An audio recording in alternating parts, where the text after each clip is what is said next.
Hello, my name is Daryl Robert Schoon. This is the third in my series, Moving Through the Maelstrom. And the talk today, I'm going to discuss where we are. This is February 9th, 2016. And I'm going to predict where we're headed, or at least where we are on the timeline of the crises that I call the Maelstrom, Moving Through the Maelstrom. If you go to my website, www.drschoon.com, you will note that every day, generally, I have a little section dedicated to what I call the earth changes. This is significant because, as I wrote in my book, Time of the Vulture, and I predicted the economic collapse in 2007, the collapse started happening that you're aware of in 2008, that this collapse was part of a much larger event. How much larger, and the significance of the collapse, I hope you're going to understand a lot more by the end of this program. Now, let's go to the earth changes. Okay. This is a graph of natural disasters from 1900 to the year 2000. And as you can see, that they started picking up significance in terms of number around 1940. All right? And this is where it ended, the graph ended in 2000. This is a pretty steep curve in the latter half of the 20th century. All right? Now, I became aware of what I call the earth changes at this period right here, 1967. And I'll go back later and tell you why I became aware of it. And this is where we are now. I would say we're probably up here in terms of the number of natural disasters. In another time frame, this is more spread out, again from the year 1900 to the year 2000.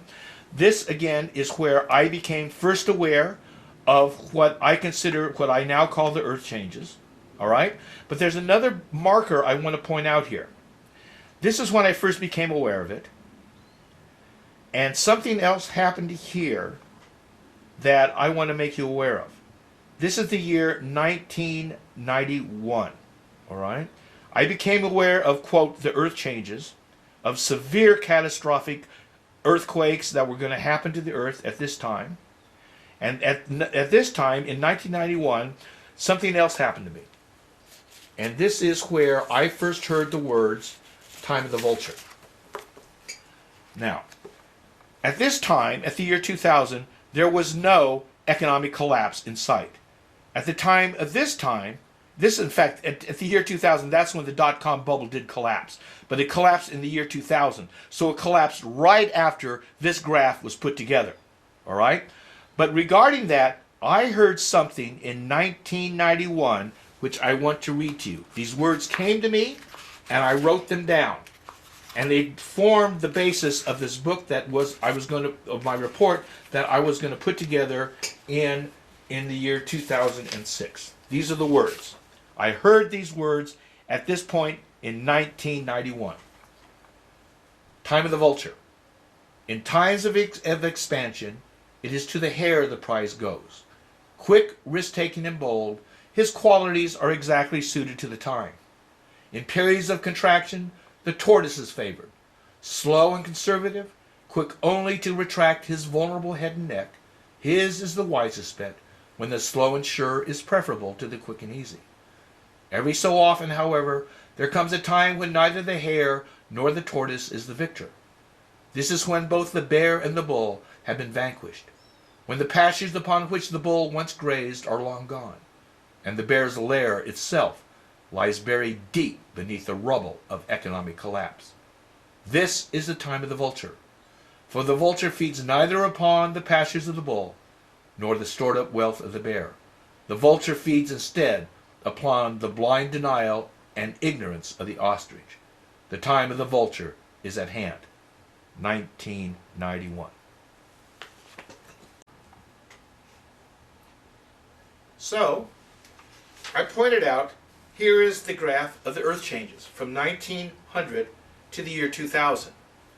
I became aware of the earth changes in 1967, and I heard those words that I wrote to you about the earth changes in 1991, about the time of the vulture. All right? I made my presentation to the Positive Deviant Network predicting a cataclysmic collapse in 2007. And in 2008, it happened. We are now in 2016. Since the beginning of the year, global markets have lost $8 trillion in value. They are virtually, in retrospect, in almost free fall. I am not going to say they're going to go straight down, but we are in the latter stages of what I call the economic endgame. The collapse of the bankers' Ponzi scheme of credit and debt that they put into motion in the year 1694 in England. They moved to the United States with the establishment of the Federal Reserve when we moved into a system of debt-based money for the first time in the United States. And 100 years later, we are buried in debt, we're collapsed. Central banks around the world have printed so much money that for the first time in history, they have negative interest rates. $7 trillion as of today are now invested in negative interest rate bonds, which means that investors are going and buying bonds for the next 3 years, 5 years, or whatever, and are going to get back less money than they put in. This is the consequence of printing so much paper money. Now, what I want to say about the earth changes, what I want to say about this collapse, is that it's not just has to do with money. It has to do with something far larger, far deeper, and it concerns us. Now, why I predicted that, why I saw this coming, I want to explain now. Here again we have the graph of natural disasters from 1900 to the year 2000. What I want to point out is I'm going to explain why I became aware of this. In 1967, something happened to me in 1967 that made me aware of, one, the growing incidences of natural disasters, and two, it provided me a context within which I am now understanding the economic collapse that we're going through today. In the last show of Moving Through the Maelstrom, I deconstructed reality. In the previous show, I deconstructed money. In the second show, I deconstructed both money and reality. And what I said was this. I said we're basically like dots, all right, over here. And all of us are now interacting with each other, these dots with each other, and we're talking to each other and explaining things to each other about what's going on. Now, who are we? I also explained that in the system of dots, that we had, each dot was in itself very, very different, all right? And the differences of the dots, though we were all dots, was because each one of ourselves, this dot here, let's say there are three of us, each one of us ourselves, each one of our dots, denoting us, had different emotions, all right? These are emotions. We had different emotional makeups, men, women, age, all right? These are emotions, all right? But not only were we composed of emotions, probably more, at least as importantly, we each had a different body of thoughts. All right? These thoughts on each of us were very, very different depending on who we were. Men had basically different thoughts about being men than women had about being women. The times in which we grew up in, we had different thoughts. Our religions were different. Everything was different. So in other words, even though the dot denoting me, you, and someone else were all separate, what was even made us more separate was the emotions and the thoughts that each surrounded us. All right? Now, what I discussed then was that these thoughts, or this force field around each one of us, basically was constructed to give each one of us a sense of stability about who we were. Now, that sense of stability was temporary because it was constantly changing. We had constantly changing emotions moving through us. We had constantly changing data moving these green dots through us. All right? So we were in a sea of constant change. Now, what we were trying to do in that sea of constant change was to establish some sort of regularity, some sort of foundation, some sort of stability in that sea of constant change. And so one of the ways we did this was to disallow anything moving into that field that was at odds with what there before. If you were, for example, raised a Mormon, any thoughts that came into you, into your field, that were from a Protestant, a Muslim, a Buddhist, or an atheist, would be rejected out of hand. If you were an atheist, anything that came to you from a Muslim, a Buddhist, or a Mormon would be rejected out of hand.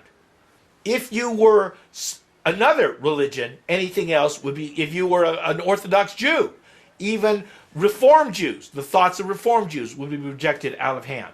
All right? So in other words, the attempt to have a stable basis in an ever-constant changing reality led us to be in realities that were in fact rejecting other beliefs, other thoughts, other ideas. Now, what happened to me in the year 1967 that allowed me to understand the consequence of something that only now is becoming huge, of earth changes, of earthquakes, record heat, record cold, drought. It was this. What happened is, to my database, let's just go back to me, all right? This being me, in 1967, what happened is, all of a sudden, something happened to me where it got wiped away, including this. Allowing any new information to come in unimpeded.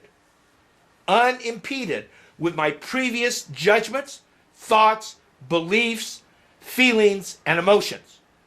All right? That happened to me in 1967, and I want to explain what it is. Now, what happened to me in 1967 that allowed me to process information in a totally different way than any of us usually do is, and it was here, 1967, that I first became aware of what I now believe to be incredibly significant earth changes, the climatic, disastrous weather changes that are happening on us now. What happened that year was this. LSD. The United States government had all these experiments going across the United States that ultimately ended up in the hands of college students. And lysergic acid diethylamide set the 60s in motion. And what it did, it turned off the ability of the mind to process information. Now, to most people, this is a very scary situation. When you are no longer connected to your database of thoughts, beliefs, judgments, perceptions, and your feeling database of emotions, you are an anchor. But what we found out was, those of us who went through that period, was that not only were we cut off from the database of our intellect, we were in direct experience with it, with the whole, with the universe, with what I want to point out here, or is really the whiteboard by itself. This is what people strive now to reach when they meditate. We didn't know this then. All we knew then was that if you took this drug, you would end up in a totally altered state. What that did was, by taking away all my prejudgments, I was able to process and accept information that I previously disbelieved. Now, one of the things that came in during this period in the 1960s was the work of psychics such as Edgar Cayce. Edgar Cayce was the person who predicted in 1944 of catastrophic earth changes that were going to happen. 1944 is right here. All right? This is what happened after Edgar Cayce made his prediction. His prediction didn't make it happen, but through psychic interpretation, he predicted what was going to happen. Now, what happened here in 1991, I heard those words about the time of the vulture. 1991, there was no economic collapse. 10 years later, there was going to be when the dot-com bubble first burst in the year 2000, when they lowered interest rates from 6.5 down to 1.5. And then, because we went into a deflationary collapse in demand, they lowered the interest rates hoping to reflate the economy, which they did. But in reflating the economy, they reflated a property bubble that burst in 2007. And when that burst, it was even worse than in the year 2000. So they lowered the interest rates not down to 1.5, they lowered it down to 0. And now in the year 2016, interest rates are now negative because it's even gotten worse. Now, what does this mean? For those of you who are only focused on money, what this means is the very basis of your economic well-being, an economy of credit and debt put into motion by the bankers, is dissolving. It has reached the tipping point where money and credit no longer have any value. There is so much out there that they have negative interest rates for those who still have it. Real demand is now collapsed. It doesn't mean that the demand isn't still there for food, shelter, and the things of life. What it means is those who need it no longer have the means to get it. That you have the concentration of wealth in the top 1/2 of 1%. The rest of the 99% who have the needs of shelter, healthcare, and education are no longer left with cash, but with credit. So they are driven into debt, killing levels of debt to even exist. This is not by accident. This may not be understandable to you because you don't understand the context in which it is happening, because they don't want you to understand it. The bankers don't want you to understand this is the reason happening any more than the people who produce sugar want you to understand that it is your intake of sugar that has caused you to have elevated levels of weight gain and diabetes. The motivation is the same, to keep you ignorant and a victim of the reality that's happening. Now, I am optimistic. Why? Because I know about the whiteboard. I know that these people who have achieved huge degrees of power in this reality, the bankers, the people who produce sugar, the ones who have benefited by this basically horrible reality that we've created, they're going away. Why? Because there is a context to this collapse.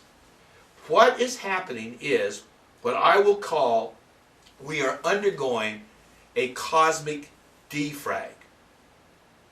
What people don't understand is the power of their selves.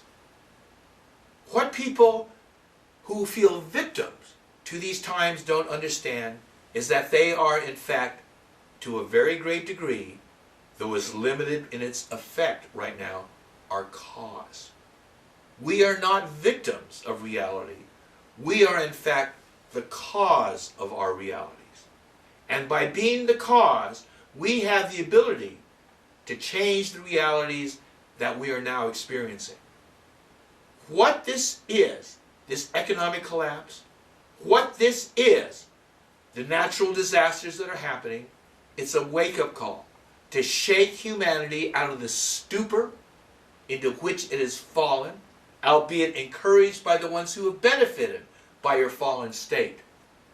Now, I'm 71 years old right now, and I've been watching this for an awfully long period of time. My seeing this great change started in 1965 and 1966. That is 50 years ago. And as I sit here now, explaining to you the earth changes, the disasters, and the economic collapse, I want to put it in a framework that you will understand that that these are necessary events that are going to ultimately raise the earth and you to a much higher level. Buckminster Fuller, in the introduction to his book, Critical Path, the last book, basically he wrote one other book, but the second to the last book that he wrote, the last book that he wrote while he was alive, was called Critical Path. Bucky Fuller was a futurist, and he said, mankind is entering an unprecedented crisis, the purpose of which is to transform competitive, multilingual, multi-differences, multi-credoed humanity into an integrated whole with a higher level of living than it has ever come before. Bucky said those words in 1981. This is 2016. A good many years later, we are only now entering the critical part of this crisis. And for those of you who are listening, my advice to you is this: hanging on to the past will be no more beneficial or useful than hanging on to the present. Because what is passing away? Institutions, belief systems, religions are the dross of a time that have held humanity captive. This is, when I say a cosmic defrag, That's exactly what I mean. When you go and defrag your computers, it goes through all your files and clears out all the data that no longer serves you, that is in conflict with the data that you're putting into it. This is something that is necessary. This is something that is happening right now.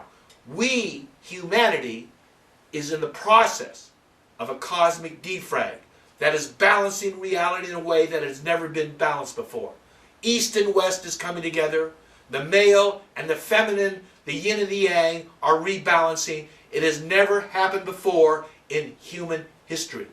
One of my sayings has been, until humanity changes, history will not. In fact, that has been the use of my rather cynical view of all the changes, of the attempts to make life better on this planet. Saying that until humanity changes, history will not. What I am saying today is, humanity is changing. Your only choice is to whether you will go along with it or not. Many of you are already seeing the new world coming. A world that is no longer going to be fettered by the violence, hatred, and inequality of wealth that we've seen in the past. This is only beginning, but it is sweeping this world away. What you need to do is to be open to what's coming. What you need to do is to allow yourself to move into the present and to release all those judgments and beliefs of separation and division that have created the world of crime, of violence, and of tragedy that we see around us. I see the same thing you see. I perhaps watch it with a much closer eye than you.